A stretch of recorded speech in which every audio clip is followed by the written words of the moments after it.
Okay, welcome to the Winthrop School Committee meeting of Monday, September 28th, 2020 at 6 p.m. The meeting will be held via Zoom teleconference. Patty, can you please call the roll? Yes, Ms. Barry. Here. Mr. Boncory. Here.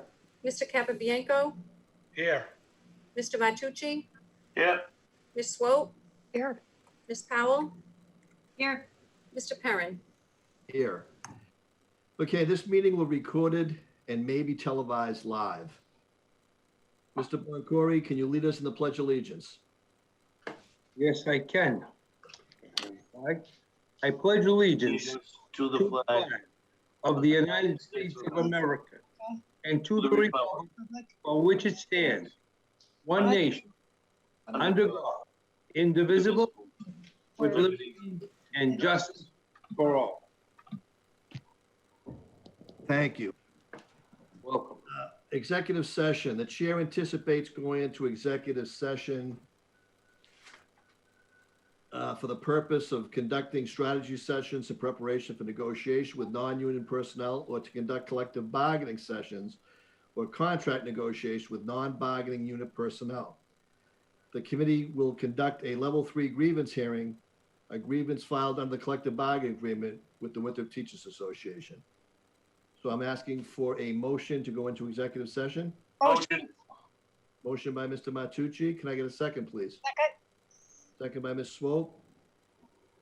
Any discussion? Patty, can we get a roll call vote? Yes, Ms. Barry. Yes. Mr. Boncory. Yes. Mr. Capabianco. Yes. Mr. Matucci. Yes. Ms. Swope. Yes. Ms. Powell. Yes. Mr. Perrin. Yes.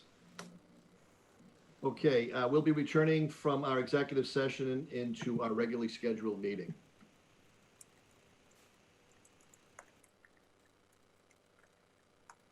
As I stated, this is Brian Perrin. I'm the chairman of the school committee. We're having technical difficulties with Zoom as far as video, but we will continue the meeting because we can't change it now that it's been posted as far as this posting. We will be having public comment. Just a few things before we begin. If you wish to have a public comment heard, you need to raise your hand. The Q&A is not really the appropriate way to do it so that Patty can actually see and can order the people so that we can hear what you have to say. I want to remind those participating in public comment to keep their comments to within 3 minutes to ensure that everyone has an opportunity to put forth their comments. And this is not a question and answer period, but for public comment for school committee members to consider when making a decision on important matters, such as the return plan to school.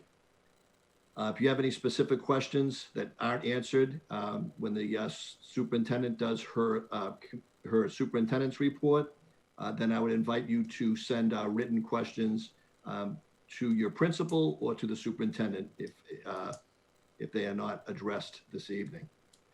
Again, if you could raise your hand if you wish to do public comment.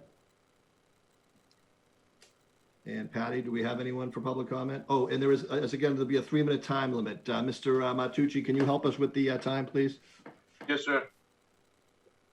Okay, before we begin with that, I just want to read this. The superintendent and the principals have received many emails since the opening of schools from parents and students regarding the remote learning start to the school year, and they have responded to each. The school committee has also received many emails relaying the positive experiences as well as suggestions for adjustments to our remote learning planning. We would like to acknowledge now those who have sent correspondence directly to the school committee prior to the public comment portion of tonight's meeting. Todd Sacco, Jenna Dorr, Julia Privetti, Julia Wallers, Shannon Gerard, Christina Chapdelaine, Andriana Polus, Rob DeMarco, Shannon Polus, and Nicole Brightman. And we do have some public comment. I'm sorry, Patty. Mara Dorr also sent in an email. I think you just mentioned Jenna. Oh, okay. Are we not reading those? I think we'll just enter them into the record. We've got 93 people, depending on the amount of time it takes. The public comment is only 30 minutes long per the rule, but we're trying to fit everybody in. No, I understand that, but there were two that were sent in that asked to be read during the meeting, and those were from Jenna and Maura Dorr. They asked specifically for them to be read during the meeting. I agree. But we're going to hear public live testimony now or information now. And if we have time at the end of the 30 minutes, we'll read them in. If not, they'll become part of the record. Continue, Patty. Okay, I'm sorry. We have Orla Toomey, who has public comment. Yes, thank you. I just want to implore the board to revisit the school schedule, because as a working parent and having multiple children, it is incredibly difficult to try and feed and entertain and attend to your children when they're on different breaks. So I implore you to consider making it uniform across all the schools so that our children can play together, can eat together, and, you know, kind of streamline it. And of course, when they go back to school, you know, I understand that it has to be staggered, but it is just incredibly difficult, and I want you to know that. And then I think my second comment is just based on my experience tonight. Could you consider when we're having these meetings to either do the executive session after or to start the meeting later, because starting an hour and 15 minutes after the agreed start time is incredibly difficult for parents who are going to start putting children to bed very soon. We want to be part of this. We want to be engaged. We want to help make this better. But things like this, I think there's probably opportunity for improvement. Thank you. Thank you. Okay, next we have Shannon Pose. Hi, Patty, can you hear me? Yes. Hi, I'll try to make this quick. So hi, my name is Shannon Poulos, mom of a 4th, 2nd, and preschooler. First off, I just do want to thank the teachers and the principals and administrators for all of their tireless work they're putting in during this time. It doesn't go unrecognized. I am definitely a strong advocate for getting our kids back to school as soon as possible. I believe many of the issues or factors that are playing into us being remote is the fact our town is in red. I think there's a lot of confusion and not clear guidance in my view around whether the fact that we're in the red mandates us to be remote or it's merely an advisement or expectation. I've not been able to find any written guidance or policy on the DESE website, which says it's mandated. I would ask that we get a formal written clarification from the DESE on this and that this response is made public. I think that this is imperative.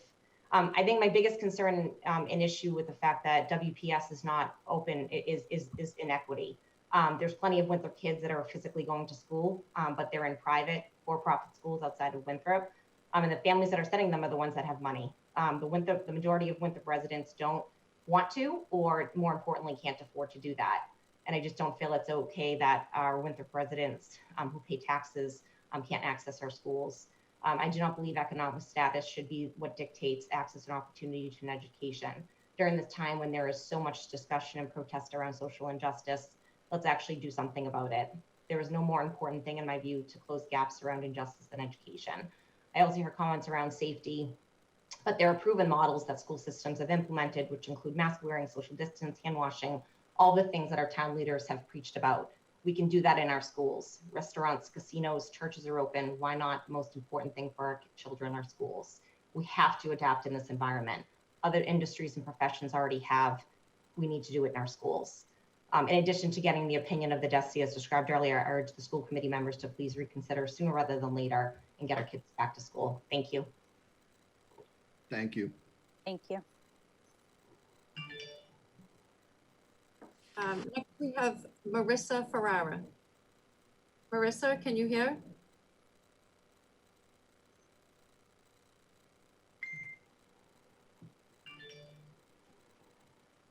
Marissa? Can you hear me? Yes, we Yes. can hear you. Thanks, Marissa. Hi. Good evening, members of the school committee, Chairman Perrin, and Superintendent Marissa Ferrara, and my husband Chris and I are lifelong residents of Winthrop. We have 4 children, a 4th grader, a 6th grader, a high school senior, and our oldest is a Winthrop High School graduate, currently a junior at the University of New Hampshire. We consider ourselves strong supporters of all things Winthrop, especially the school system, where I am the senior class advisor and Chris is a football coach. I'm calling in tonight to voice my grave concerns about the remote learning model currently being used by our schools. Although I appreciate the effort by the Return to School Task Force, this is simply not a viable solution, and the ultimate losers here are our children. The frustration felt by the clear majority of families is the notion of pay to play. Private and Catholic schools servicing members of our community are open and operational. Local tuition-based organizations like Parks and Rec and FKO are open to assist families with in-person help for remote learning services, yet we are told it's simply too risky to put our children into our school buildings. Local youth sports programs have been playing since early summer without incident, but we are still unable to make in-person schooling work. We need to do better. The socioeconomic gap in education that this is creating is a huge divide that will take years to dig out of. Your ability to pay for your child's education should not equal their right to in-person schooling. There are two huge misconceptions of parents who want in-person learning. One is that we are somehow anti-teacher, which is actually completely opposite. We recognize the essential job that teachers perform every day and need our children to return to their classrooms so they can receive the education that they deserve. And two, that we are irresponsible and don't believe in this virus. This virus is very real and very much here to stay. It will continue to mutate and change, and we must learn to safely adapt to ways of life that get us back to normal. We need to make fact and data-based decisions. We need to look at schools who are currently back to safe in-person learning and copy their model. There is no need to reinvent the wheel when there are systems currently in place successfully around us. The state has released recommendations for communities in red, not mandates. There is no one-size-fits-all solution here. We are a small community, and the mathematical metrics currently being used do not represent a clear or true snapshot of what is going on in our town. Last Wednesday's state released numbers of positive cases were greater than those that our town Department of Health has tracked and reported. We cannot live by a color-coded map when there is a clear disconnect. On a personal note, my children, especially my senior, has lost so much. And those out there that suggest that we tell our kids that this is somehow preparing them for life and to learn to roll with the punches, this isn't a game that they lost. They didn't fail a test. This is their education, and their mental and emotional health is at stake. They deserve better. Thank you. Thank you.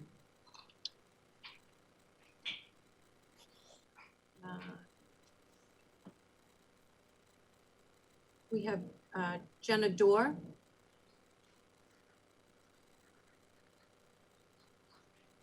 Jenna, are you with us this evening? She's using an older version of Zoom, and to allow her to talk, I would have to make her a panelist. Can May I you- suggest we just read her letter then? Yes.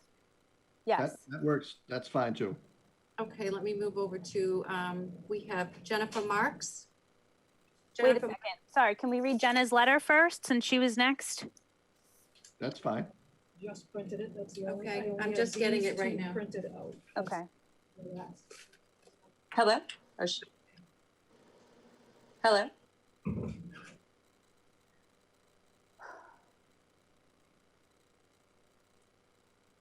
Okay, this is a letter from Jenna Dorr. Dear School Committee, I am writing to you on behalf of myself and many of my classmates who support opening the doors and going back to school. We are entering our second full week of remote learning, and I have seen firsthand the detrimental side of not being in school. Kids of all levels are struggling from internet outages, Zoom code confusions, excessive screen time, and most importantly, social and emotional well-being. It is nearly impossible for kindergartners and early elementary students to learn from their teachers on a screen. Imagine how hopeless a first grader would feel when she falls behind the lesson and the teacher is moving ahead. How can the teacher gauge if a student is grasping the lesson? Moving up to the middle school level, kids should not be unsupervised on a screen. Years of data has shown that middle school age children tend to bully and cyberbully. At this age, typical middle schoolers reach social and emotional milestones and should be interacting with their peers. At the high school level, students, specifically seniors, should be seeing their teachers and guidance counselors as they are instrumental in shaping our future. It is hard to be motivated and hopeful for the future without in-person learning. I've seen a major difference in myself and my friends since February. Some are struggling with depression, others anxiety, and many are fearing for the future and how they're going to move on to college with little to no preparation last year and this year. Why are we sacrificing the mental health and education of almost 2,000 children for 15 active cases? I appreciate the teachers are doing the best they can, but nothing will be able to replace in-person schooling, and the children of this community are suffering today. When will the risk be low enough? And is it really going to be worth the wait? Because where I sit, the risk of the virus is nothing compared to the risk of the mental health of 2,000 kids. And I have Morador here. My name is Morador, and I am the senior class vice president. I am writing this letter on behalf of myself and many of my classmates who are eager to get back into the schools. I will keep this brief, as I know you have several letters to go through. We are 2 weeks into remote learning, and I'm very concerned about the amount of time we are spending on screens. We log on to our computers at 7:55 a.m. and stay logged on until 2:20 with minimal breaks. When school ends, homework begins, adding another 1 to 3 hours spent on our computers. Having no sports and activities after school, I find myself turning to my phone to use social media, thus adding more screen time to my day. For years, pediatricians have advised parents to limit their child's screen time. Excessive computer use can cause headaches, attention deficits, and lack of socialization. This remote learning model contradicts this entirely. I would urge any school committee member to sit with a child of any grade level and observe a full day of remote learning. I understand we are in the red zone, but other towns in Massachusetts have done what it takes to get their students back. What will it take to open our doors? Some will argue that this is temporary, and for teachers, it's just another year. Us students get 9 short months in every grade level, making them all so memorable. This situation is going to shape kids for many years to come, and we need to minimize the damage that is currently being done. Kids aren't able to do anything adults get to go out to dinner, go shopping, go to the gym. Their lives are back to normal for all intents and purposes, while children can't even go to the park to shoot hoops. Thank you for any and all consideration. And we have Jennifer Marks. Hi, thank you. Hi.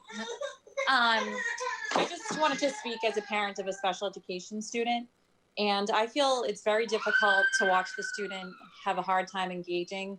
So it just feels that our students who, rely on speech and language therapies in person, as well as occupational therapies and socialization, it's hard to see them not have had effective instruction despite the best efforts of their teacher since mid-March. Like I said, I give the teachers so much credit, and the schools, I think they're doing an amazing job, the best they can. But for some of these students with special needs, it's simply accessing remote instruction is very difficult for them. So as I said, it's hard to see them suffer since last March. It seems like they haven't had effective instruction despite the best efforts. And I remember in August, the DESE published guidelines for reopening. I think it was August 21st. And on point 2, it mentioned guidance for return for vulnerable students.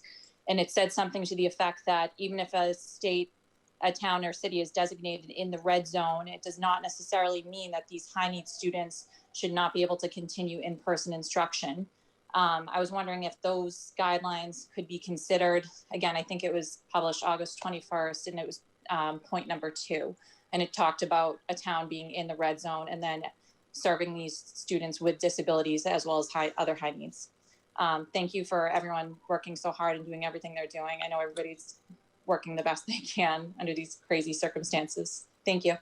What? Yeah, I'm kind of. Do you have any further public comment, Patty? I don't see any more. Okay, there'll be additional time for public comment at the end of our meeting. If there's nothing further, we'll I'm sorry, I have something further that was sent to me from Jenna that she didn't get to say because she was using an older version of Zoom, which was actually her school issued Chromebook. Okay. But she Julie, didn't. can you just go through the chair as we go, just because I can't see you with the Sorry. Yeah, I'm raising my hand. You can't see my hand raised, obviously. So Jenna just wanted to note that if what happened earlier in the meeting with people not being able to enter in high school classes, students would be locked out of class, unavailable to get the day's lesson, and marked absent. And that would add a tremendous amount of stress to somebody's day. So she wanted to make sure that that was added to her letter when she wasn't able to comment. Thank you, Julie, for filling us in on that. Having no more public comment, I'm going to move on to delegates and visitors, which there are none. Minutes. Can we get a motion to accept the minutes of our September 14th, 2020 meeting? Accept. Motion. Second. Second by Mr. Boncory. Any discussion on the minutes? Patty, can I please get a roll call vote, please? Yes, Ms. Barry, Yes.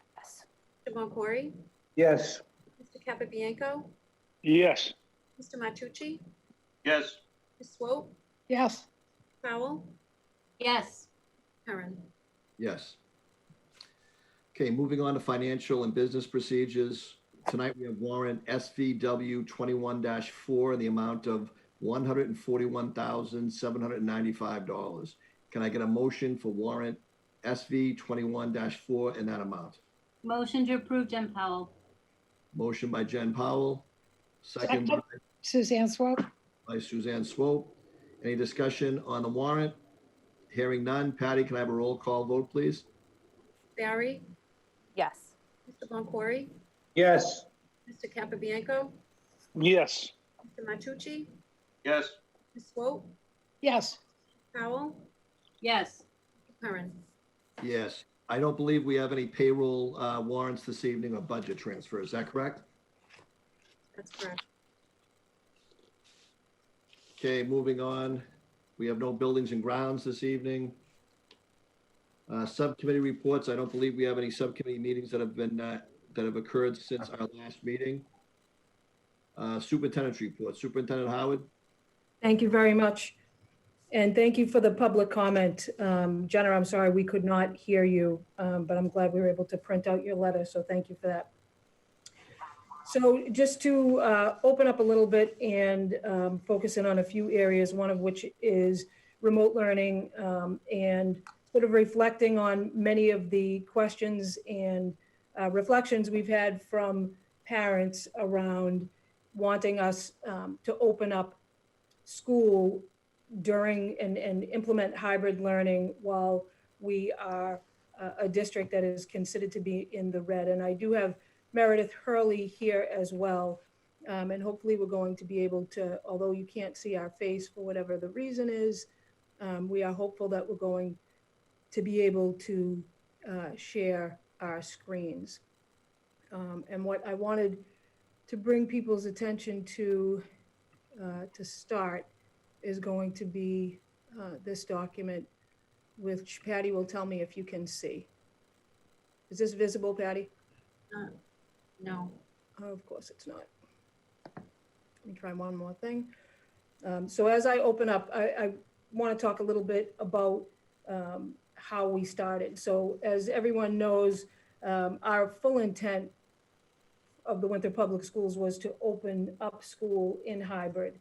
And that was the intent of the district from the get-go, knowing that it was the one and only possibility at the time back in July and at the beginning of August that we would be able to bring students into school and implement all of the guidance of the Department of Education and the CDC around social distancing.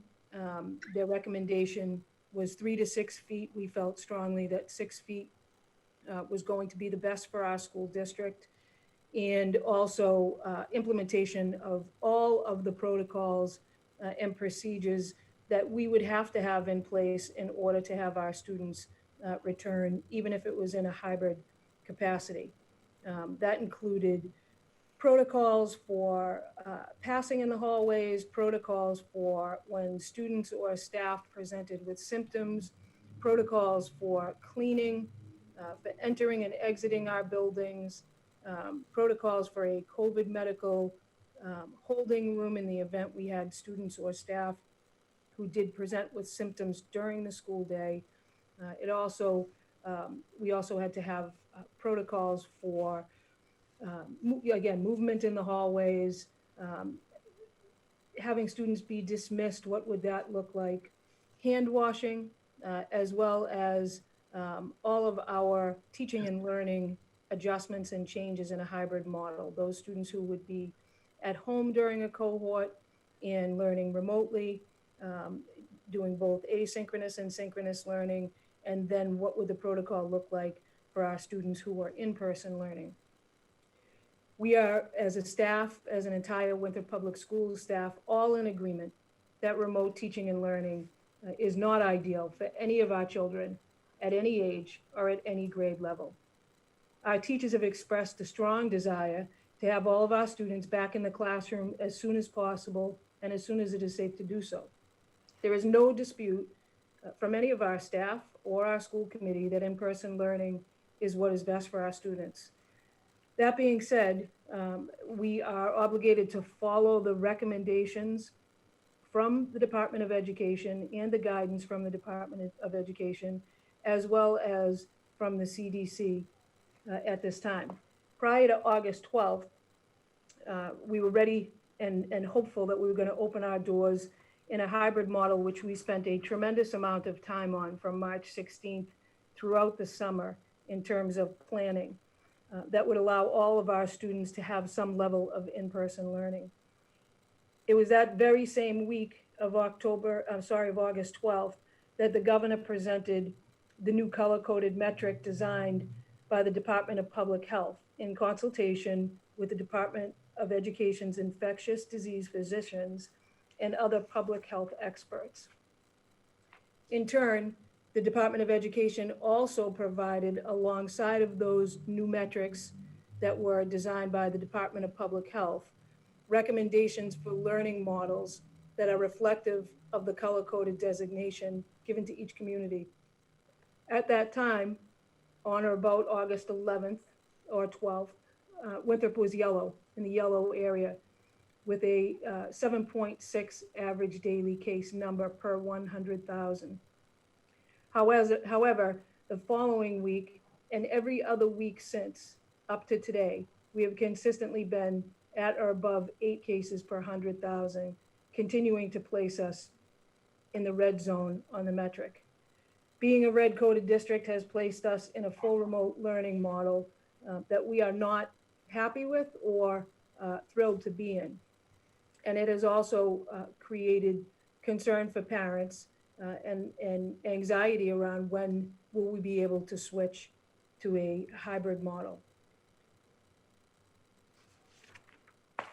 Our goal has been and will continue to be reviewing of our data. We review it daily and then in a more formal setting weekly with the town health nurse as well as our school nurses. We would love to see a continuous or a consistent trend of movement towards yellow so that we can transition to the hybrid learning model. As we stated earlier in prior school committee meetings, our goal was to get there sometime in November. The school department COVID Task Force Health and Safety Subcommittee meets every week along with the town health nurse, Meredith Hurley, and the school nurses to discuss many things, such as our protocols, our plans for moving forward, how things are currently going, any cases or clusters within our community, and if any staff or student, most recently, now that we are back to school, teachers are back in the buildings. So we're also focusing on our staff and our students who are, some of whom are attending daycare centers in the community or places like Parks and Recreation. We review those cases as well to see if there are any students who have tested positive or any staff members who are tested positive. We look at the incident rates over the past 14 days within Winthrop. We look at the daily incident rates and identification of specific trends. We look at the positivity rates in the community. Again, we look at our own staff who are now back in the buildings. We look at extenuating circumstances as reported by the town. And again, that speaks to clusters of cases in the environment, if there are any in the community. We also look at things like the daycares around us. If there are cases within the daycare, even though those students may not be school aged, the likelihood that they may have siblings in the community is something that is not known to us, but is known to our public health department. And with confidentiality in mind, they can share some of that information with us. And then we take a look at that data and how does that data look over a 3-week period of time, all with the hope that it will be trending towards our numbers coming down, allowing us to have less than 8 cases per 100,000 and move us into the yellow. And once we move into the yellow area, we would be able to, according to the Department of Education, move to a hybrid or, if need be, stay fully remote depending upon the circumstances. It has been confusing as to whether or not being in the red and in correlation with how the Department of Education expects you to be in school is a mandate. So the screen that I was hopeful that I would be able to share, however, we're being told that there are Zoom issues, not just in Winthrop, but in a lot of places, according to Brian had asked to have somebody reach out to the platform that we use and ask them if there were outages elsewhere. So you still can't see this, correct, Brian?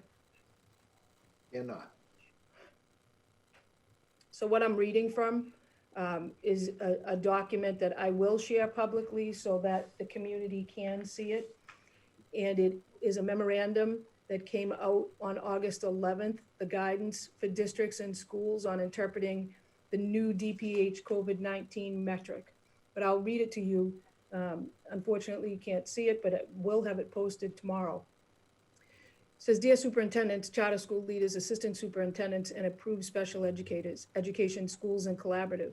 There has been much discussion about COVID-19 health and safety metrics that can be helpful guidelines for when schools reopen this year. Such metrics should serve as a guide as to whether or not schools should open using full-time in-person, hybrid, or remote models, and will support future decision-making if the impact of COVID-19 requires us to switch between educational models throughout the year. It then goes on to define, which many people already know, what the difference between red, yellow, green, and unshaded designations mean. And then it further reports that because of the impact of the virus is local, the concept of this particular COVID-19 health and safety designation is focused on the municipal level. Following the release of this update and metric, we are providing districts and schools with initial guidance on how to interpret them for the school setting. These guidelines were developed in consultation with our infectious disease physicians and other public health experts.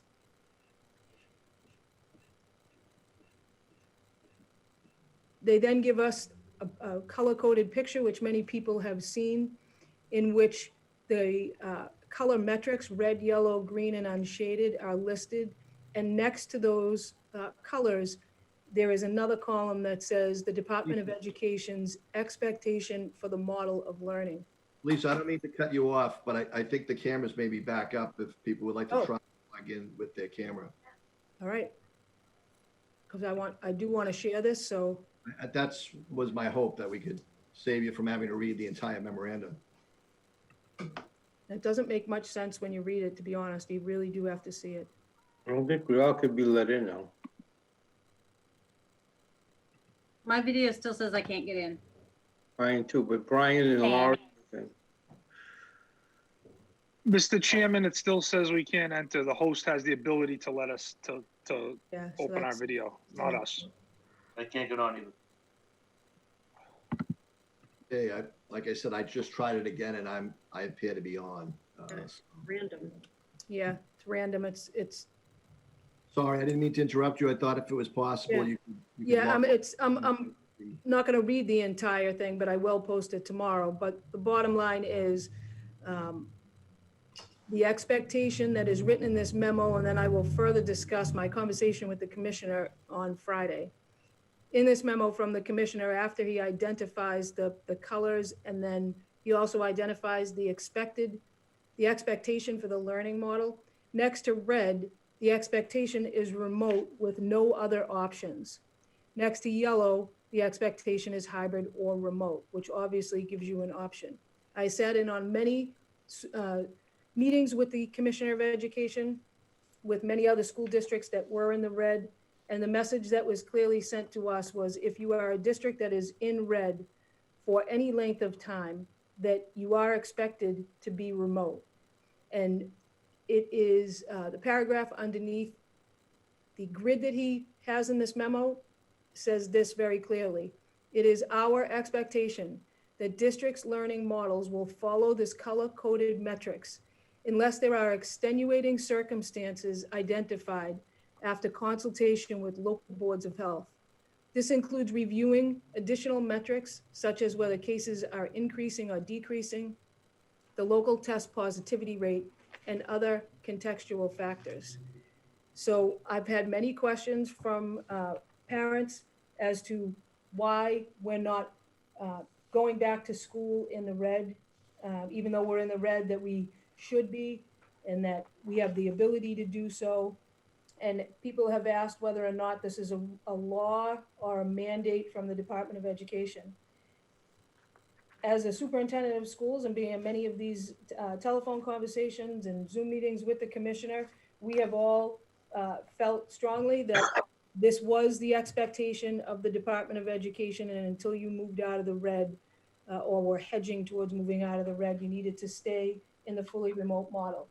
After I started receiving many questions, I contacted the commissioner and asked him if I could have a meeting with him to talk about our community, to talk about our parent concerns and the like around us being in the red. And I was offered that opportunity on Friday, in which time the commissioner spent 45 minutes speaking with me and asking me several questions. I did ask him point blank whether or not this was a law or a mandate. As somebody who's a compliance manager for many years, mandates and laws are very specific. Guidance and suggestions are not so specific, but when you're given guidance that has only one option, one is led to believe that that is your option. And he brought me back to the paragraph that I read to you about it is the expectation that district learning models will follow the color-coded metric unless there are extenuating circumstances identified after consultation with your local board of health. We have had several conversations with, and I know that Meredith Hurley is on the line, about where we are and what the red means for us. Our numbers have not started trending downward, and as a matter of fact, have been somewhat stagnant for 5 weeks.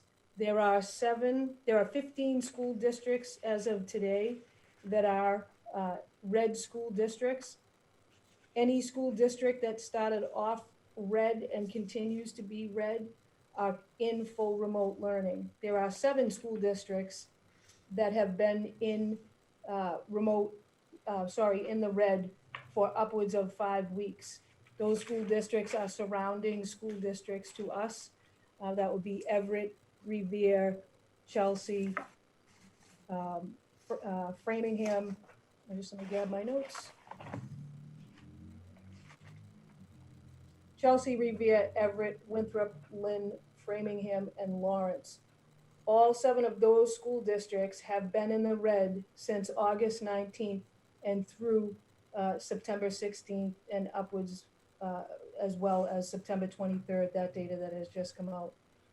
When I asked the commissioner if we were able to go back to hybrid, he asked me what our circumstance was, what our numbers looked like, and did we have any extenuating circumstance.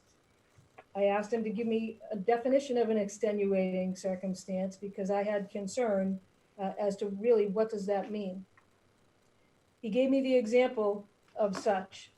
If our community was on a 3 to 4 week trend in which our numbers were improving and hedging towards a number below 8, and we as a district were getting ready to shift to a hybrid model, when at that time, all of a sudden, there was a cluster of cases that may have come from such a place as a nursing home or a care facility.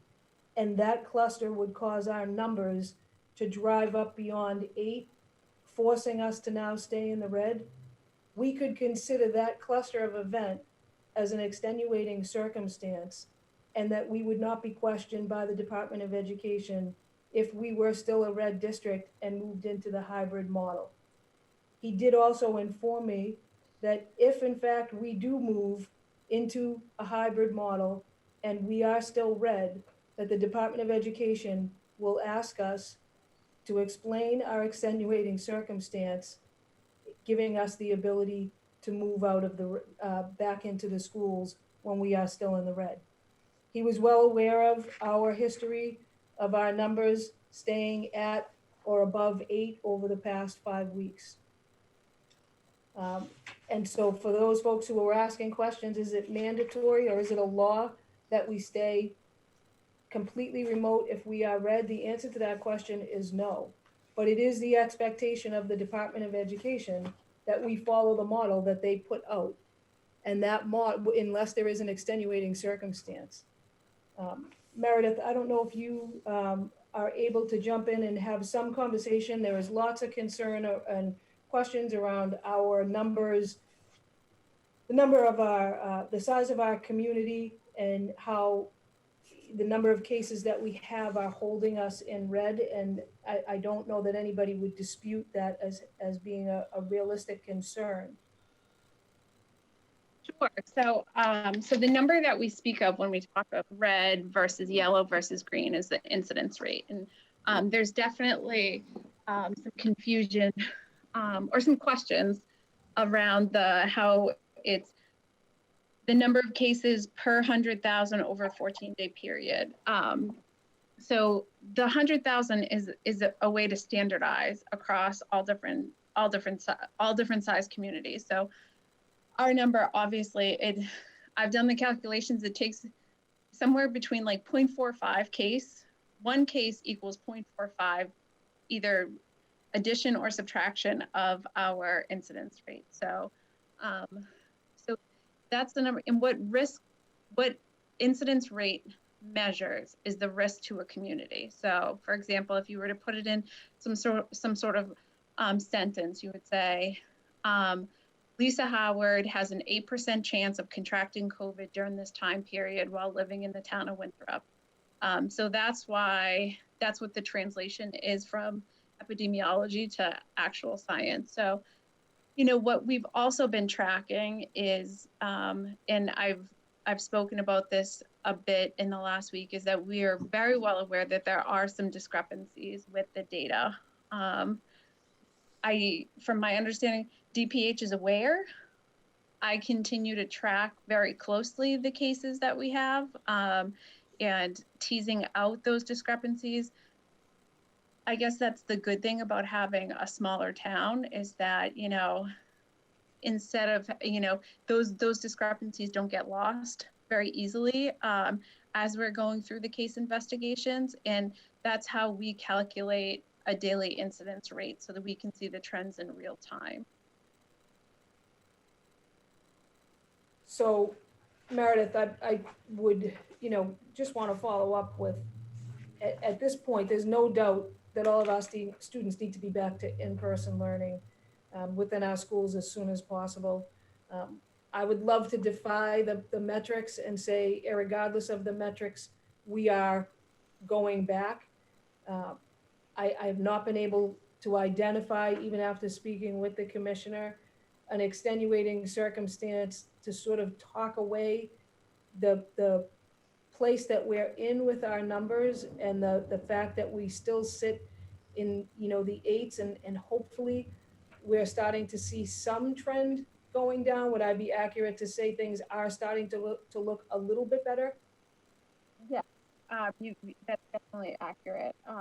You know, looking at the numbers that I crunch every day, we are definitely trending down, which I'm thankful for. I'm also superstitious. That's why I always have this hesitation. I don't know if it's a nurse thing. I don't know if it's anything. It's like once you speak it, it's like the universe. So I try to just kind of, you know, but yes, we have definitely seen a trend coming down. And I believe, so DPH, the data set that DPH releases on Wednesday evenings closes out on Sunday night, the previous Sunday night. So looking at the cases that were reported as of this past Sunday night, I believe it's going to be very close, but based on my calculations, unless there's something hidden someplace in the data, that even by DPH's calculations, we should be under the red just by a smidge.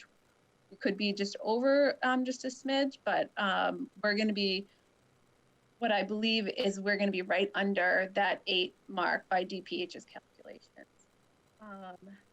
Knowing that we have some discrepancies, my incidence rate has us a little bit lower than that because we have been having, we had 3 cases released yesterday, but previous to that, so I'm correct on this. So we had 3 cases released on the 27th, but previous to that, our last case before that came in on the 24th. And then we had 1 case on the 23rd. So we're linking together more days that there may be 1 case released, and also mixing with a few days where there aren't any cases. So that's all helping our incidence rate come down. So if, Did we have 3 today, Meredith? Yeah. That was over the weekend, correct? Yeah, it was over the weekend. So it's 2 or 3 days? They all came in on the 27th. They came in yesterday. 1 late last night. well, I think I'm not sure if I'm finally, can you see my screen now that I have it up? Yes. Okay.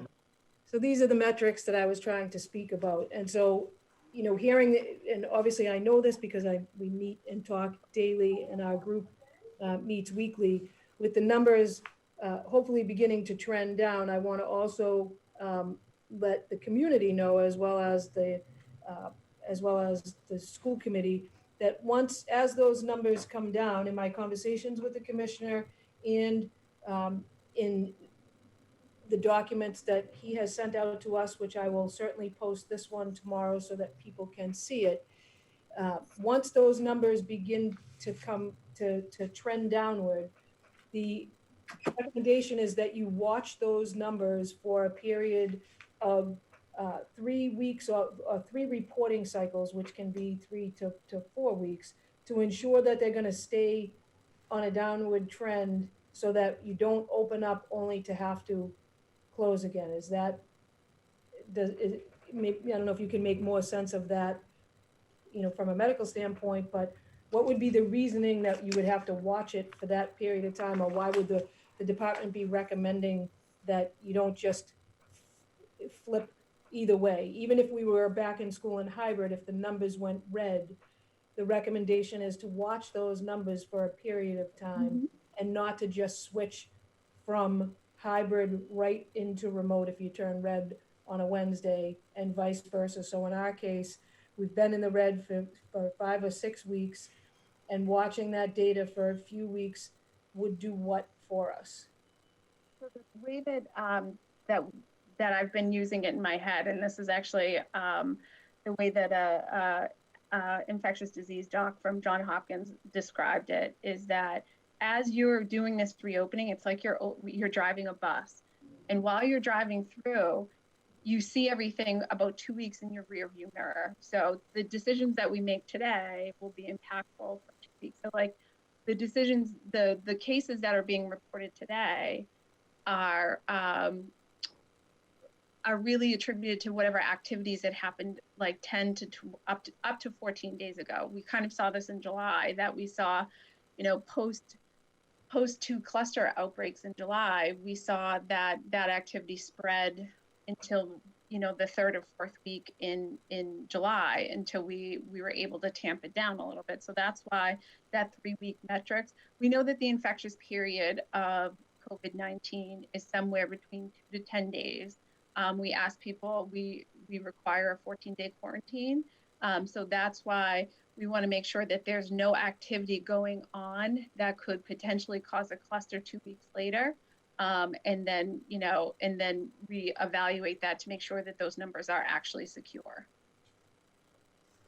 So on a good note, with the numbers starting to come down, it seems as though we should be able to meet our mark on or before the November 13th date that we had put out there. And that date was put out there for a number of reasons. I mean, I think it's helpful to parents to understand, and as well as students to understand, that this is not just something that we're not going to be looking at daily, but we also have to have check-in points to determine, you know, when it is likely that we would be able to transition to a hybrid model or eventually fully in person, which is everybody's goal. So having that date, another question that's come across my desk several times is, why is it just that date? It's never been just that date. It's been that we had to have a mark out there so that our parents could plan in terms of who was going to be watching their kids when they were home, and also have an understanding that our goal is to get our students back in as soon as we can, but that there are certain things that we have to ensure. We were ensured that our facilities are good to be in, our HVAC systems are working, our air quality is very good. We have our classrooms set up, we have all the PPE necessary. The one thing we have been waiting for is for our district to have some movement in a direction that was going to take us out of the red. And again, August 12th, our average daily cases were set at per 100,000 were 7.6. On the 19th, they jumped up to 11.4. I believe I may have kind of done a little, if you can see this. This is the tracking system we use in our meetings just to keep track of exactly what numbers we're looking at. And I know that the September 23rd date, where it says that there were 9.5 per 100,000, is a date that has discrepancy to it. And so we are very hopeful that that number will be less, hopefully under 8.7 by a good margin. And that the September 30th date will be somewhere close to 7 or at least below 8, which would allow us to then start that even a deeper watch of that number continuing to come down so that we can effectively plan to return in a hybrid model. Does that make sense, Meredith, to what I'm saying? Yep. Mm-hmm. And again, these red districts, you can see this, you can see the screen, Meredith, that I have up? Yep. So the districts that are in red, I think it's important for people to note that this is a cluster of districts or a group of districts that have been in the red since early August. So Chelsea, Revere, Everett, and Lynn, of course, surround us. And then we're in that position as well. And Framingham and Lawrence have also been sitting in the red that long. There are a number of other school districts in the Commonwealth that have been in the yellow and then went into red for a week and then back to yellow. And again, I spoke with the commissioner about that and said, I have a concern that, if we come out of the red and we go into a hybrid model, what if we go red the next week? And it's my understanding that we do not have to automatically go back to fully remote. And he assured me that that is not the case. And it's the same scenario as looking at the data for, a few weeks to get yourself into a hybrid model. And unless there's an extenuating circumstance, like a full cluster of students amongst many buildings that cause the district to move into red, that would be an extenuating circumstance in which you may have to shut your whole school or a specific school building down for a period of time. So that was clarified, which was helpful to us. Anything else, Meredith, that you wanted to add?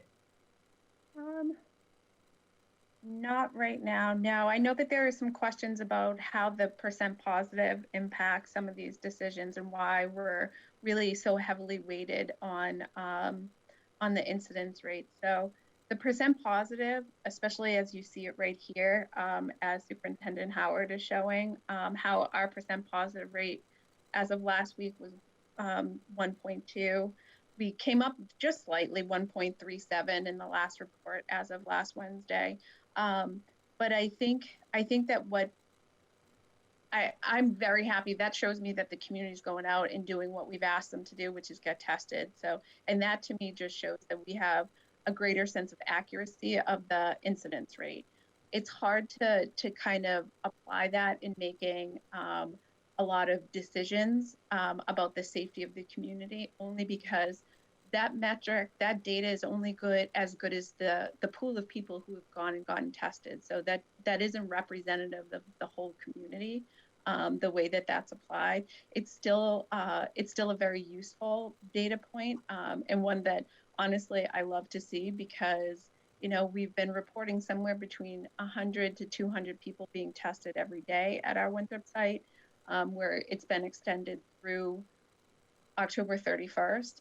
We have plans in place for how to do some sort of mobile testing, or if there's an extension beyond that. So I'm thrilled to see where our % positive number is, because I think it lends validity to our incidence rates. And I've had a number of questions where, or commentary in which folks are concerned that just having the testing site here in Winthrop may be a direct correlation to why we can't open and why we're staying in the red.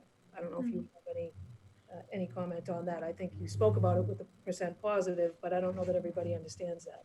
Yeah, so perhaps that's a good indicator, that we're able to test and we're able to, so that we have a much more accurate picture in the community as to, we haven't seen cluster outbreaks, knock on wood, in the past couple of weeks. We've had multiple cases tied to clusters in other communities, but we have not seen a pattern necessarily developing within our community as we've been able to investigate it so far. So,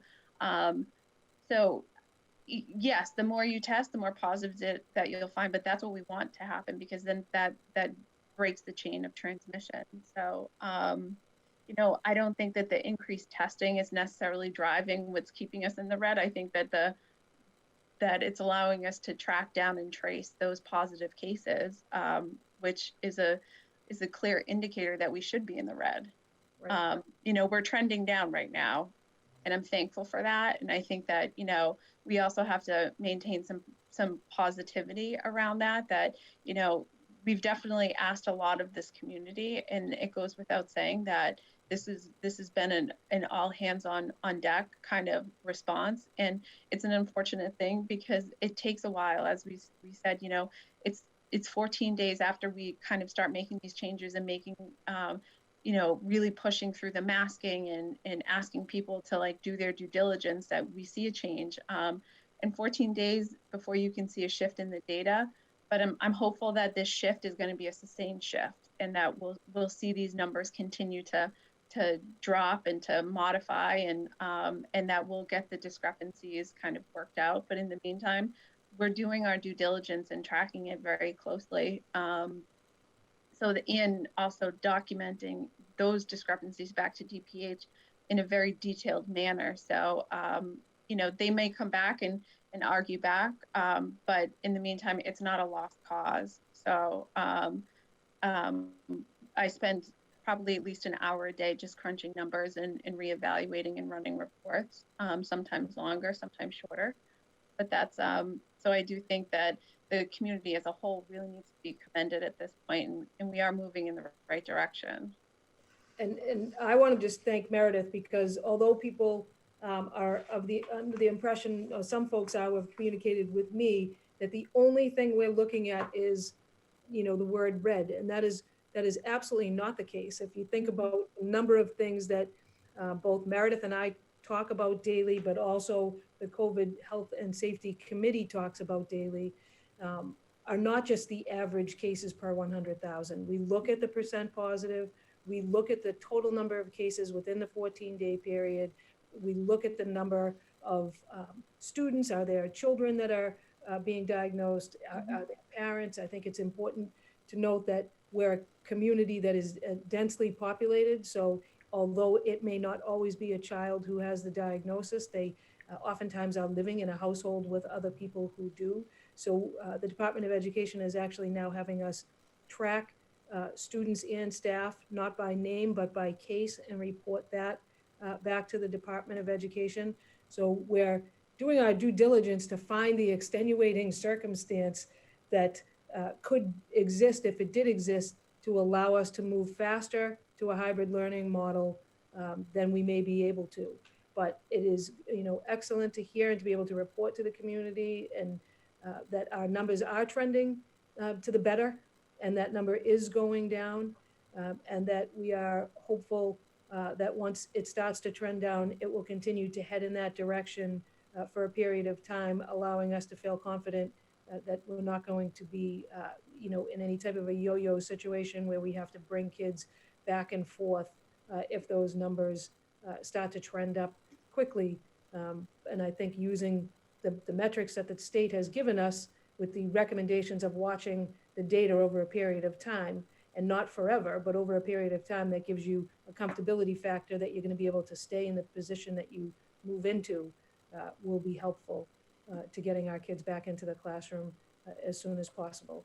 And from the get-go, our high need students, we have a plan in place to move, and one of the people who made public comment was completely accurate in that the state also, although their rubric says red is fully remote, there is a caveat to that in which they published for superintendents and school communities information related to getting high need subpopulations back into school in smaller numbers, even if you are still a red district. So we are working on watching our trend to make sure it's going down, to have a phased in approach for students who are designated as high needs, which may in fact be prior to us fully going back to a hybrid model, which has always been our intent. So I don't know if for some reason I can share pictures of my screen, but I cannot share myself. So I don't know if it has to do with my being the host of this or not, but I don't know if there's any questions from the school committee that they would have of me or Meredith that we could answer. I do. May I ask a question? Yes, Ms. Barry. Lisa, I know I had shared some information with you earlier this week on some research that I had done in regards to a couple of communities that were back in school in a hybrid manner, even though they were in the red. I think those 4 communities were New Bedford, Holliston, Winthrop, and Tingsboro. So based on what you've just explained, it would sound to me then that they were able to present extenuating circumstances that would allow them to be in a hybrid model despite that they were in red, or is that, yeah? No, so I think what you're seeing with those communities, I did ask the commissioner of the 15 communities that are listed in the COVID-19 dashboard information page as of the 23rd of those communities, if there are people that if there are school districts that are hybrid. And he said, if you're seeing communities that are fully in red, that are not in a full, that are in red, that are not in a full remote model, you may be looking at communities that started off hybrid. We did not start off hybrid, nor did Chelsea, Everett, Revere, Framingham, or Lynn. So those districts that started off hybrid and have remained in the, started off fully remote that have remained in the red, have not moved to a remote learning, to a hybrid learning situation. A place like Holliston, those are communities, I believe, and I'll double check, I know Marlboro, I know Holliston, and a few of the others started off in a hybrid learning, went red, and they're doing what the Department of Education and the Department of Health are asking us to do, which is watching, sitting in red and remaining in hybrid if that's how you started, to make sure that if you did go to red, that you would have bits of data to look at before you fully changed. I know for sure Holliston and Marlboro are in that exact situation.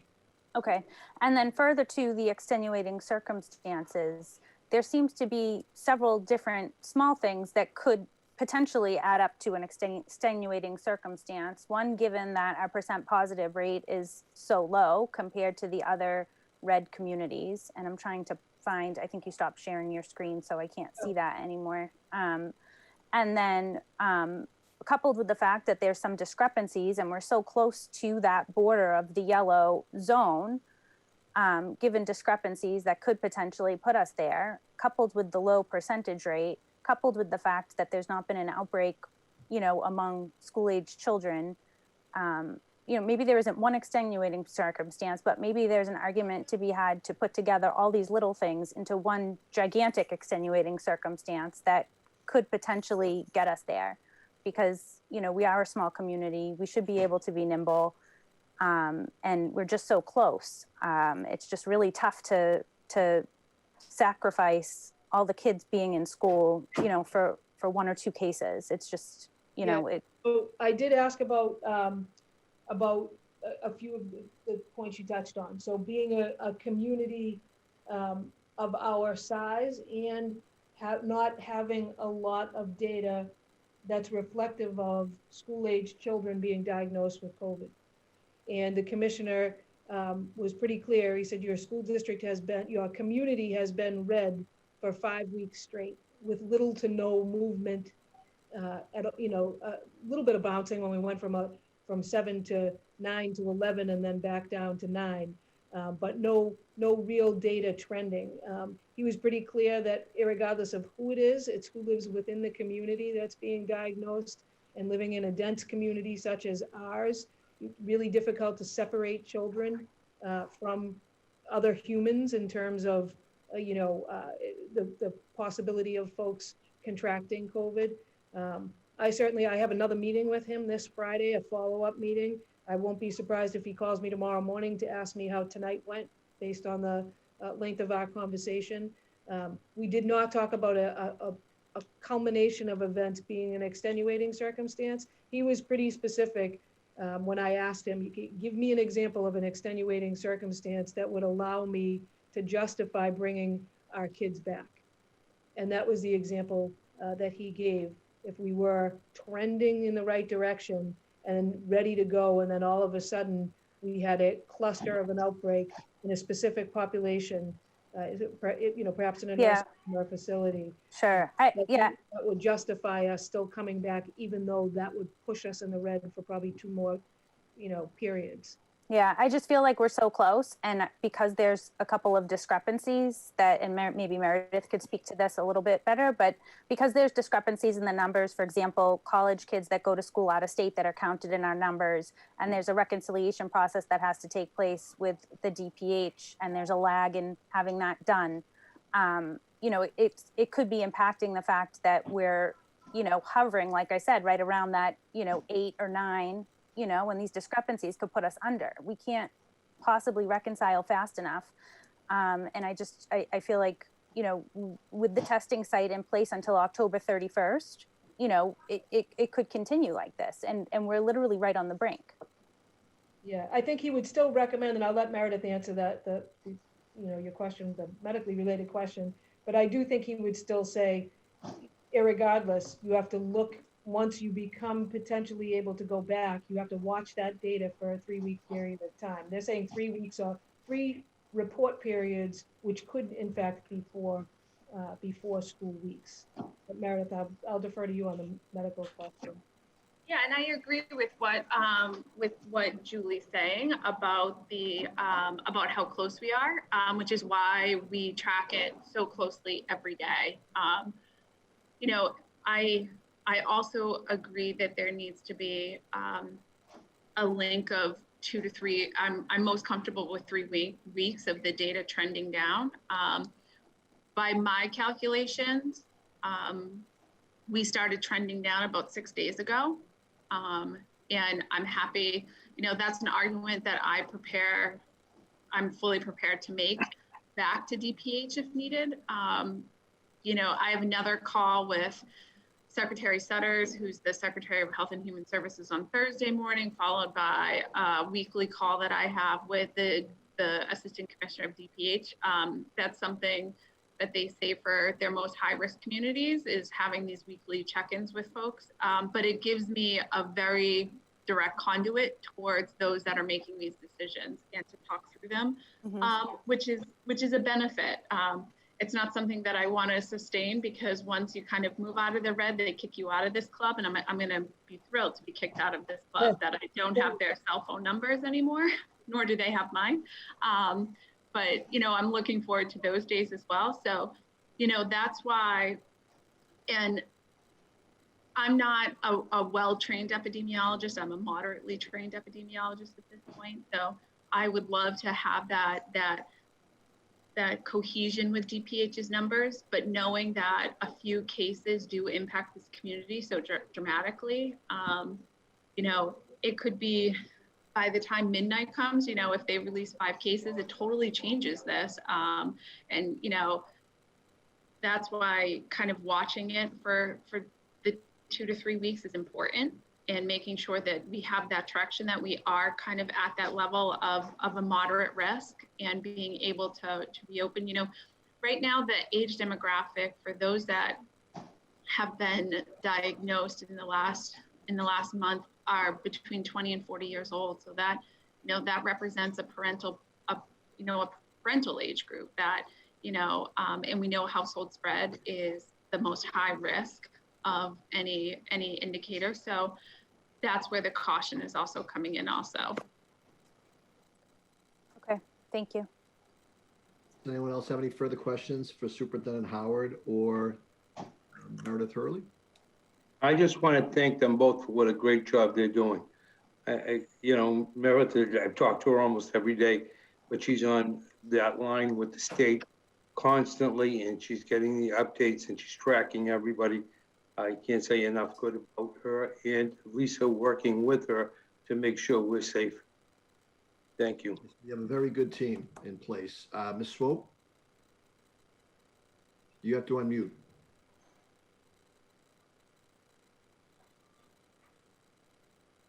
I so appreciate Meredith's work on this, because I err always on the side of caution. I do this. I work with kids, my kids, grandchildren every day, and I stay on it. And I would hate to think that we would go and be more aggressive if indeed we had more cases. So I'm more conservative. Thank you so much for your work. Thank you. Lisa, do you have anything further for your report? I just have a couple of quick items. I know this is the longest meeting I've had in my career, so just a couple of things. We're getting, as you know, all the commentary about remote learning and parent comments and concerns, but also we've gotten a lot of positivity about how much work our teachers have been doing, and many of our families have contacted us to say that they are appreciative of the amount of work that the teachers are doing and the difference between last year during the spring and now. Last year during the spring, parents were begging for more screen time, more live and in-person learning. I think that sort of went away. And now parents, our students are 5.5 hours a day in front of a teacher, which is creating some real issues with families depending upon the age of the students, some exhaustion, which we're not surprised at, and we are open to listen to that. In making any change, I am a firm believer in gathering data to support and inform the decisions that we make around changing anything that we're doing. So we have sent out a parent survey seeking feedback on the things that we know we would have the potential to support and help with or change. We received over 1,000 surveys back, which is probably unheard of given the size of our district. We're taking all that data and the principals are bringing it back. These teachers are doing a very similar survey in which they're providing feedback, and then at the building level, they'll make informed decisions about how they can change things. One of the biggest issues, Laurie Galvin just chimed in and said we received 1,500 surveys back. Apparently I didn't look at it before we closed it. So 1,500 out of 1,897 is pretty good. So we feel we'll get a lot of data by our parents to help inform us in making any changes that we can. Some of the things that are difficult to change, everyone would like the same lunchtime. We're going to look at that, but it's very difficult to give everyone the same lunch hour, and when you have to coordinate teaching schedules around that. But we will look at that. We will look at screen time. and the potential of doing some asynchronous work where kids don't have to be online for the entire time. Most likely that will be at our lower elementary school level. So anything that we get back in those reports on top of the numerous emails that we've gotten, we'll be working on all that data over the next week to help inform any changes that we're going to make. In terms of Zoom and internet, it is what it is. In our internet in the community, I've been working with Comcast continuously, contacting them, asking them to troubleshoot our community. Zoom bombing, it is not something that is only happening in Winthrop. It is happening everywhere. It was a big topic of the superintendent listserv this week. We're working with Zoom K-12 to tighten up. They have great security. We just need to have more tricks of the trade as educators to keep other people out of our Zoom meetings. Some of the other items that I wanted to bring to your attention with athletics, we are still working with MIAA as of right now, fall athletics, because we are a red district in remote learning. We are not currently participating in fall athletics. However, we have asked to remain on the NEC schedule in the event that we can come back in to a hybrid fashion in time to participate in the fall. It is doubtful, given the time of year it is right now, that that would be the case, and we are most likely to be moved to the fall 2 season. What that means is sometime in February, football, volleyball, and cheering, as well as golf, soccer, and cross country will move to the second season in the fall, which will also bump out the winter season and the spring season to be a little bit shorter schedules, but we believe we'll be able to fit everything in. We may have to play with some other NEC schools and also have to incorporate some of the GBL schools or the Greater Boston League schools. So we're watching it moment by moment because we would much prefer to stay in our fall schedule. However, it's not likely, given the time frame, that we'll be able to do that. 2 more items. As we've gone through the whole remote process, we've been outfitting our teachers and staff members with as much technology as humanly possible, using the funds that the state has provided us with. The latest purchase, on top of all the Chromebooks that we've purchased, laptop computers, cameras, and the like, we have purchased 25 laptops. We found that our ESPs that are zooming into lessons cannot zoom into those lessons and do a breakout room through a Chromebook. They need a laptop to do that. So we have purchased those and are handing them out as we speak. We have purchased cameras for classrooms that attach to the teacher's laptop so that they're able to share more within their classroom. We are upgrading the Bright Links and Elmos, which are overhead projectors, for those of you who remember what those are, that many of our teachers enjoy using. And we have also had thermo temperature cameras installed at every school building. We are working with the nurses and the town nurse on figuring out the protocol for using those. So those are cameras that take the temperature of folks when they walk in the door. It's just another layer of support and safety that we have, and Chief Delahanty worked with me and worked his magic in the safety grants to be able to purchase those cameras.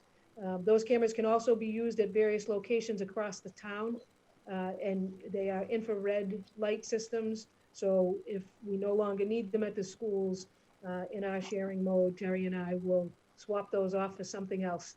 So we'll barter those, and those will go back to the police department if need be. And the very last thing on my list is we have 4 additional homeschool applications that came in at the end of, that were approved at the end of this week by our curriculum director. And if I may have the school committee vote to accept those 4 additional homeschool applications so that those families can feel comfortable moving forward with their education. And that would be it for me. Thank you, Ms. Howard. Do you have anything on the personnel? I'm sorry, Mr. Chairman. Go ahead, Ms. Powell. Yes, I have a question. Mrs. Howard, can you tell us about what's happening with the lunches and breakfasts? Yes. So we had, and I didn't check today. I don't know why I didn't check today. I typically check every day. So our breakfast and lunch program is free for all students through December 31st. As I said at our last meeting, we initially started off with 45 families signing up for breakfast and lunch. We now have over 350, which is excellent. And I know that there are many folks who never used the lunch program before that have taken advantage of it. You do not have to have a free and reduced lunch classification to access. All you have to do is go on our website and click on the link, and you can order breakfast and lunch. We set it up so that you could do 2 pickups, so that you could pick up on Monday, and that would give you breakfast and lunch for both Monday and Tuesday. And then you could swing back around on Wednesday and get breakfast and lunch for Wednesday, Thursday, and Friday. We are looking at mixing it up a little bit. We've had some parents express some concern or just some giving us some advice that they'd like to see some more options. Initially, we had very few options because we weren't sure how many people would take advantage. We also opened up another site for pickup, which is down the point at the landing for those folks that live in the beach area and the landing, the point area, so that they don't have to travel as far. And if we have any families that cannot get to the location, Laura McGrath's email is on the website, and she has some families that we are able to drop lunches off if there is a struggle for them to get them. Thank you. Thank you, Ms. Swope. I have 2 questions. Are lunches and breakfasts only open to those who are enrolled in the Winthrop Public Schools, or is it just anyone who is in Winthrop? So I can answer that question in 2 ways. One way is technically it is open to students that are enrolled in the Winthrop Public Schools, and then I'll answer it in a way that I like better, which is we are not asking what school you go to or what grade you're in. And if you go onto our website and say that your child is in need of food, your child will have food for as long as we can provide it at no cost. And if you can't put a number in there for a student identification number, you skip right over that, just put your order in and swing by and pick it up. And secondly, is the track or the facility, the track particularly, is that open for kids to run on or not? So as of right now, the track from the school department side and the school department's oversight, management, and use, the school department does not have it open because we are not allowing any of our teams to practice, and we certainly don't want our students going down there in groups. The community, the town of Winthrop, had hours open to the public in which they were having people go down and provide the oversight. We train the people and they provide the oversight. Those hours ended, I believe, in the middle of this month. I did get a phone call today from a citizen who wanted to speak with me or the town manager because they had some ideas of how to help staff it, and some parent volunteers of high school students. So I advised them to speak with the town manager's office to see if they were still interested in keeping that open during town hour time. Okay, so it's not open. That was a long answer to it is not currently open. Okay, thank you. Okay, moving on. We also have homeschool applications. I believe Ms. Gallivan and Ms. Howard are recommending that they be voted on this evening. That's correct. Motion to accept. Second. Second. Okay, there was a motion by Mr. Matucci and a second by Mr. Capabianco. Any discussion on the matter? Hearing none. Patty, can you call the roll, please? Ms. Barry, Yes. Mr. Boncory, Yes. Mr. Capabianco, Yes. Mr. Matucci, Yes. Ms. Swope, Yes. Ms. Powell, Yes. Perrin. Yes. And then for personnel, through the chair, did you want me to speak on that? That was my next topic. Ms. Howard, can you bring us through the personnel matters? Sure. As of right now, we do not have any appointments. I do have 2 resignations. One is from last year that went through my notes, and I don't know that we spoke about it, so I will speak about it tonight, but it occurred, I believe, during the summer. and that would be Chelsea DePaz, who is our band director. She has resigned, and also our art teacher at the Gorman Fort Banks has taken a position closer to home, so she has given her notice, and that position has been posted.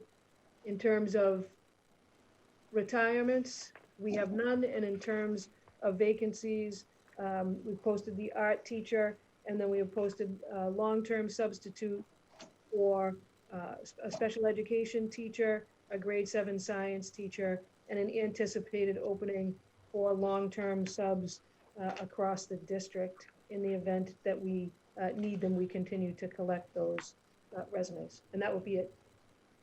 Thank you, Ms. Howard. We have no new business on the agenda this evening. I'm going to move on to unfinished business. Superintendent evaluation, I believe that's in the process, Mr. Matucci. Yes, given the circumstances and the, the staff and of course the administrators being preoccupied, we're going to put that off just for a little while. Thank you, Mr. Matucci. Okay, we have 2 votes this evening on memorandums of understanding with the Winthrop School Committee, one with the Winthrop Teachers Association, as it was negotiated with the subcommittee, and one with the local 888 cafeteria food service employees. Make a motion to accept the memorandums of understanding with both. We take them one at a time. Vote on the memorandum of understanding between the Winthrop School Committee and the Winthrop Teachers Association dated August of 2020. So moved. Motion by Mr. Boncory, a second by Ms. Powell. Okay, any discussion? Hearing none, can we have a roll call vote, please, Patty? Barry, No. Mr. Boncory, Yes. Mr. Capabianco, No. Mr. Matucci, Yes, Ms. Swope, Yes. Ms. Powell, Yes. Mr. Perrin. No. Passes 4-3.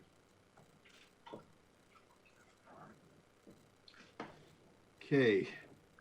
Now we have the Winthrop School Committee and the SEIU Local 888 Cafeteria Food Service Employees contract that was negotiated with the subcommittee. I believe it is dated effective September 15, 2020. Can I have a motion to accept the recommendation of the subcommittee? The agreement and the recommendation of the subcommittee and the executive committee. Thank you, President Boncory. Can I have a second, please? Second. Second by Ms. Powell. Can I have a roll call? Oh, excuse me. Do we have any discussion on that contract, on that memorandum? Hearing none. Can I have a roll call vote, please, Patty? Ms. Barry, Yes. Mr. Boncory, Yes. Mr. Capabianco, Yes. Mr. Matucci, yes, Ms. Swope, Yes. Ms. Powell, Yes. Mr. Perrin. Yes. Okay, do we have any further public comment this evening? There is a number of questions in the chat and the Q&A. Comment to the left, I believe that those should just be recorded in the record. So moved and so done. We have do any have some hands public raised? comment. What's that, Patty? We do have other public comment. Kathleen? Kathleen?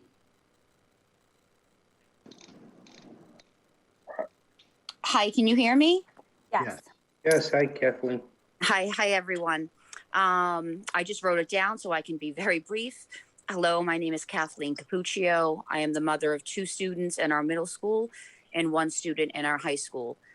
From listening to the meeting thus far, it is clear that the decision to open our schools for in-person learning is completely in the hands of our school committee, not in the hands of the state or the Department of Education. It is the school committee's decision alone. I implore the school committee to vote in favor of in-person learning. Our children need to get back to learning in our schools, not only for academic reasons, but also for our children's emotional, mental, and physical health. Thank you. Thank you, Kathleen. Do you have any further public comment, Patty? Yes, we do. Let me just Okay, we have Greg Peterson. Greg? Yes, can you hear me? Yes. Yeah. Great, thank you, Winthrop School Committee for giving me the chance to speak. My name is Greg Peterson, and my wife Jill and I, we have 3 children, 2 of which are currently enrolled at Winthrop High, one being a senior and one being a sophomore. My oldest is a graduate from Winthrop High, class of 2019, and she's currently a sophomore at Stonehill College. I just want to get my profession. I'm a full-time plumbing instructor for the local 12 Plumbers Union in Boston. We're currently in our 3rd week of in-person learning / training. My students range in age from 18 to approximately 35, and they travel from all over the Commonwealth and perform most of their work in Boston, Cambridge, as well as the North and South Shores. They work side by side with other trades on very active construction sites, practicing safe work protocols while they are at work. COVID has definitely not disappeared in the construction field. There are cases that pop up almost daily. Job sites are cleaned and workers go get tested. And as always, the jobs must continue. Our plumbing school program has approximately 285 apprentices and 4 full-time instructors. Our school format is on a cycle. Our students work in the field on a construction site for approximately 6 weeks. Then they come to school at the end of their 6th week for a 1-week, 40-hour in-person training. Then they're shipped back to the field and the cycle continues for 6 more times. Our class sizes have been modified to 11 students and 1 instructor.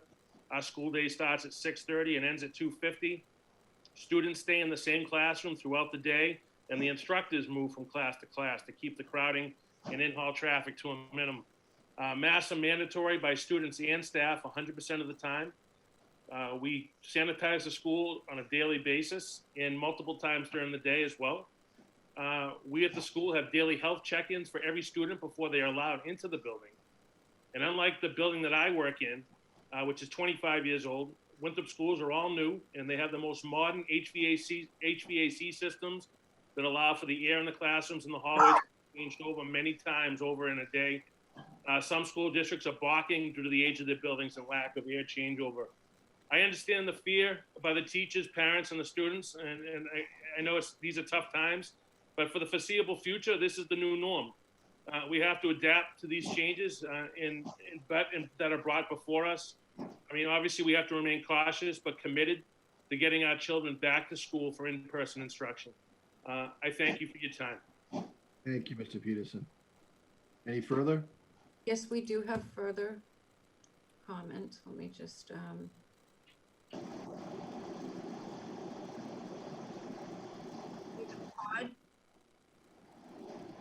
Yes, hi, thank you. This is Todd Sacco, Precinct 2. I just want to echo Kathleen Capuccio's comments. You, the school committee, have sole decision to get us back into the schools. Just do it, please. These kids need to be back getting educated. There are thousands of districts across the country that are not only back in school, they're playing football. The death rate is plummeting. Children are not transmitting this in any meaningful numbers. Kids in Winthrop have been running around together. The very students that you're isolating now from the classrooms have been running together for months, and none of them have been bringing it home to their parents or to their other friends. We had one little cluster bump. Please, I'm begging you people to stop this nonsense and put the kids back in school. I mean, you have to think about this. We're at a place where our teachers are putting their kids in a building that they wouldn't teach in because it's 110 years old, when we have new buildings with proper ventilation. You can't even make this stuff up. Like, let's just move on and get back to school. Thank you. Thank you, Mr. Sacco. Thanks for calling in. Do we have anything further, Patty? we do. We have, let's see, Sophia Vitale. Sophia? Sophia? Hi there. Can they not hear me? Go ahead. I can hear you. Hi there. Hi, Sophia. Can they hear me? Yes, honey, speak. So, we hear you, Sophia. my name's Sophia Vitale, and I'm currently a senior at Winthrop High School. And I just wanted to say that I feel strongly that this learning model is not best for any student at Winthrop High School or at any school. I know and understand how terrible this time is and that Winthrop is currently in the red zone, but many other districts are managing having in-person learning. We are a small community and small school and could definitely manage being socially distant in the building. We have a brand new school. It is extremely unhealthy to be staring at a screen for the entire day and then again while having to do homework. This goes along with having technical difficulties every day during school. I've only been in class a little over a week now and have experienced the difficulty personally or know someone who has struggled joining a class or be able to hold stable internet connection every single day and in most classes. I believe that this model is a huge disadvantage for the majority of students. It is extremely hard to learn with these circumstances, especially when at home. Many kids have trouble in this learning environment that do not usually struggle with in-person learning. This is including myself. Many students also benefit from being able to socialize, even if it is modified. It's very poor for mental health to be staring at a screen and be in your room all by yourself. Again, I believe our small community can manage going back to school with a hybrid model, and I feel that it is absolutely necessary. Thank you. Thank you. Do we have anything further for public comment, Patty? There are no hands up. I think we're through with public comment. Okay, moving on to public relations. Ms. Swope, do you have anything this evening? No. Mr. Boncory? Just people, please be safe. Continue to follow. A good job the past few weeks. Thank you. Thank you, Mr. Boncory. Ms. Barry? Yes, I have something. I'm a school committee member and I joined the school committee to improve and do the best I could for the kids in this community. I've made no bones about saying that I have absolutely zero political ambition in this town. I literally am only here to help the children. I promised my children that I would not give up fighting for them to get back to school, whether it be a hybrid or full-time model. And I'm going to live up to that promise for them. In my opinion, we cannot keep living in fear. We're sacrificing the lives of 2,000 children based on 14 existing cases of COVID in this town. The percent positive rate of 1.37%, which is less than several yellow communities. We have to stop living in the land of the what ifs and start living in the world of the now and start paying attention to the children that are right in front of us that want so badly to learn and get back to the classroom. This isn't about adjusting the remote model. And I do want to give a huge shout out to the teachers because they're doing a tremendous job under very challenging circumstances. This is about the best efforts of our teachers remotely will never be enough. Lower elementary children cannot sit in front of a screen for 4 or 5 hours. 3rd to 5th graders desperately need interaction. Middle school students cannot be unsupervised on a computer for hours on end. High school students are suffering from mental health, social, and emotional issues. We're a small community. We need to be nimble. If there's a COVID score, we need to have plans in place to immediately address that in schools. If there's a COVID scare, we can have plans to address that in an immediate action, and we can fight the risk of an outbreak. We have 14 cases of COVID in this town. 14. We have 2,000 children. That's all. Thank you. Thank you, Ms. Barry, for your public relations. Mr. Matucci, do you have anything this evening? So, thanks. Ms. Powell, do you have anything for public relations this evening? No, thank you. Mr. Capuccio? Yes, I just, a few quick things. One, I got a lot of positive feedback from the survey that went out from parents. However, a number of them requested that there's an additional comment section. Following up with Julie's comments, I want to thank her for pouring her heart out there and saying everything that's on her mind. This is something that I struggle with, and there is no right answer. I have an uncle in South Carolina that just passed away a few weeks ago from COVID-19. As I said, I'm on the board, the Chelsea Shore Collaborative Board of Trustees. I had 2 students and a teacher pass away with complications of this. And I go back and forth with what's best for our students, because I know that the social emotional health is it's really affecting them. And this has nothing to do with politics or unions or any of these things I see on social media. I'm viewing this as a public health issue. And it's my hope that we can go back as soon as possible. Thank you, Mr. Capuccio. I'd like to echo those same sentiments. No one takes any joy in making a decision where children are learning remotely and not live. And I think we're making strides to getting back to live learning, and I hope that that happens soon.